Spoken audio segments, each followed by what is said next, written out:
আল্লাহ বলেন, আমরা যখন মানুষের উপর অনুগ্রহ বর্ষণ করি তখন মানুষ তা অবহেলা করে। আল্লাহ আসলে বোঝাতে চাইছেন, মানুষ যখন আল্লাহর কাছ থেকে অনেক উপহার পায় তখন তারা ভাবতে শুরু করে যে এগুলো তাদের প্রাপ্য ছিল, এগুলো পাওয়া তাদের অধিকার, বা এগুলো তাদের নিজেদের অর্জন।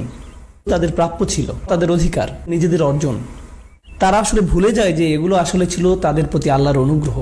বরং তারা নিজেদেরকেই কোনো না কোনোভাবে এগুলোর দাবিদার ভাবতে শুরু করে। ওয়া আনা বিজানিবিহি, এবং সে মুখ ঘুরিয়ে নেয়। আমি আপনাদেরকে একটি উদাহরণ দিচ্ছি। এটাই আনা বিজানিবিহি। যখন কেউ তাদেরকে বলে যে আল্লাহ তোমাকে অনেক অনুগ্রহ করেছেন, তারা বলে এটাই আক্ষরিকভাবে কোরআনের ভাষায় তুলে ধরা হয়েছে। এটাই তারা করে থাকে। তারা আল্লাহর অনুগ্রহ নিয়ে বাড়াবাড়ি করে এবং তারা ভুলে যায় যে এটা ছিল তাদের জন্য অনুগ্রহ। ও ইদা মাশাহুশার, এবং যখন তারা ক্ষতি